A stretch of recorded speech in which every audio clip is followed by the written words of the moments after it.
Aparna constructions వారి సహకారంతో ఈరోజు హైదరాబాద్లో ఏర్పాటు చేసినటువంటి ఈ ప్రాపర్టీ ఎక్స్పో ద్వారా we are sending a signals that this is the right time to buy an house or a flat in Hyderabad. దేశంలో ఉన్న అన్ని మెట్రో నగరాల కంటే హైదరాబాద్ అనేది ప్రజల నివాసానికి అన్ని రకాల ఆమోదయోగ్యంగా ఉన్నటువంటి ప్లేస్గా నేను భావిస్తూ ఉన్నాను. ఎందుకంటే బెంగళూరు పోతే ట్రాఫిక్ కంజెషన్, ఢిల్లీకి పోతే ఎయిర్ పొల్యూషన్, వెస్ట్ బెంగాల్ పోతే ఇంకొక రకమైనటువంటి సమస్య, కలకత్తాకు పోతే ఇట్లా రకరకాలైనటువంటి సమస్యలతోటి దేశంలో ఉన్నటువంటి మెట్రో నగరాలన్నీ ఇబ్బందులు పడుతున్న తరుణంలో Hyderabad is the place where you can invest, where you can purchase a new house.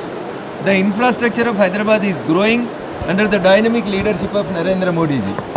ఇప్పటికున్నటువంటి ORR traffic కంజెషన్ని ఎదుర్కోబోతున్నటువంటి ప్రస్తుత తరుణంలో హైదరాబాద్కి సుమారు 300 కిలోమీటర్ల రేడియస్ తోటి ఒక రీజనల్ రింగ్ రోడ్ అనేటువంటి పేరుతో త్రిబుల్-ఆర్ని ఏర్పాటు చేయాలని భారత ప్రభుత్వం ఆ దిశగా అడుగులు వేస్తూ ఉంది. రాష్ట్ర ప్రభుత్వ సహకారంతో ల్యాండ్ ఎక్విజిషన్ కార్యక్రమం పూర్తయింది కాబట్టి త్వరలోనే రీజనల్ రింగ్ రోడ్ నార్దర్న్ సైడ్కి భూమి పూజ ప్రారంభోత్సవ కార్యక్రమానికి గౌరవనీయులు దేశ ప్రధాని నరేంద్ర మోడీ గారు కూడా రాబోతూ ఉన్నారు. Not only regional ring road, దాంతోపాటు రైల్ని కూడా కనెక్ట్ చేస్తే ట్రాఫిక్ కంజెషన్ కానీ movement of the people will become easy అనేది సంపూర్ణంగా నమ్ముతున్నాం. కాబట్టి ఇర్రెస్పెక్టివ్ ఆఫ్ ద పార్టీస్, రాష్ట్రంలో ఏ పార్టీ అధికారంలో ఉంది, ఎవరికి క్రెడిట్ వస్తుంది అనేది పక్కన పెట్టి ఓట్లేసి గెలిపించినటువంటి ప్రజల్ని దృష్టిలో పెట్టుకొని భాగ్యనగరంలో ఇన్ఫ్రాస్ట్రక్చర్ డెవలప్ చేయడానికి, ఎంఎంటీఎస్ ఎక్స్పాన్షన్కి, రీజనల్ రింగ్ రోడ్ కోసం, మెట్రో ఎక్స్పాన్షన్ కోసం భారత ప్రభుత్వం, రాష్ట్ర ప్రభుత్వం రెండూ సంయుక్తంగా కలిసి ఈ హైదరాబాద్ని భాగ్యనగరంగా మార్చేందుకు, భాగ్యవంతుల ఉండేటువంటి ఒక గొప్ప ప్రదేశంగా దీన్ని మార్చేందుకు మేము శాయశక్తుల ప్రయత్నం చేస్తూ ఉన్నాం. కాబట్టి హైదరాబాద్ బయర్స్ ఏదో రియల్ ఎస్టేట్ ఆగమైంది, ఇబ్బంది అయిపోయింది అని అట్లాంటి ఇబ్బందులు ఏం పడకండి. కరోనాలు, ఈ యుద్ధాలు, వీటినన్నింటినీ ఎదుర్కొనేటువంటి శక్తి భారతీయులకు ఉంది. నరేంద్ర మోడీ గారి నాయకత్వంలో వికసిత భారత్ 2047 వరకు దేశంలో ఉన్న అన్ని మెట్రో నగరాలను దాటి హైదరాబాద్ నెంబర్ 1గా కావాలని మనస్ఫూర్తిగా ఆకాంక్షిస్తా ఉన్నాను.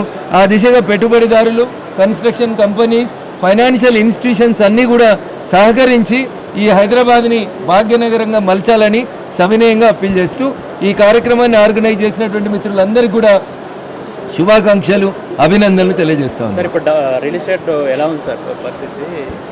ప్రపంచవ్యాప్తంగా మీరు చూస్తున్నటువంటి అనేక కోణాలని హైదరాబాద్ రియల్ ఎస్టేట్తో జోడీకరించి చూడాలి.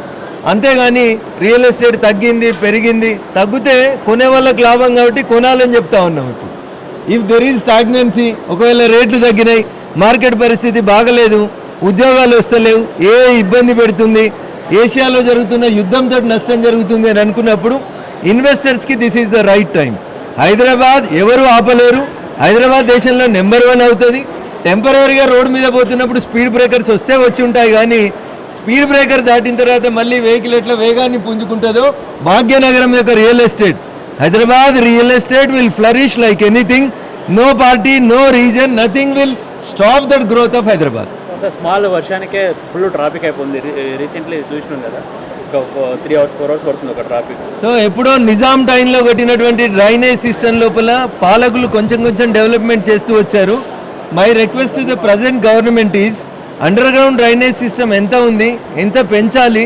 కొత్తగా వస్తున్నటువంటి కాలనీస్, గేటెడ్ కమ్యూనిటీస్ కడుతున్న సందర్భంగా కడుతున్న విల్లాస్ ఎన్ని, ఫ్లాట్స్ ఎన్ని, అక్కడ ఉన్న రోడ్ విడ్త్ ఎంత, రావాల్సినంత డ్రైనేజ్ పైప్ లైన్లు ఎన్ని అనేది కొంచెం సుదీర్ఘంగా ఆలోచించాలి. కొత్తగా చేసినటువంటి 3 మున్సిపల్ కమిషనర్స్ అందరూ కూడా కమిషనరేట్ల పరిధి లోపల కొత్త పర్మిషన్స్ ఇచ్చేటప్పుడు ఇన్ఫ్రాస్ట్రక్చర్కి ఇంపార్టెన్స్ ఇవ్వాలి, పొల్యూషన్ లేకుండా చూడాలి, ప్రతి ఇంటి మీద కంపల్సరీ సోలార్ ప్లేట్లు వచ్చేలా చూడాలి. ఇవన్నీ చేస్తేనే పొల్యూషన్ తగ్గుతుంది. హైదరాబాద్ మళ్ళీ చెప్తున్నాను భాగ్యనగరంగా మారుతుంది. చెరువులను శుద్ధి చేయమని హైడ్రాన్ ఏర్పాటు చేసిరు, కానీ పేదోళ్ళ ఇళ్ళని క్లీన్ చేయమని చెప్పి హైడ్రాన్ ఏర్పాటు చేయలేదు. సో హైడ్రా కమిషనర్ గారు కూడా ఆలోచించాల్సింది ఏంటంటే, మాట్లాడుతూ ఉంటే పొలిటికల్ అని చెప్తారు. సబర్మతి రివర్ ఫ్రంట్ కట్టలేదా? కట్టినరు.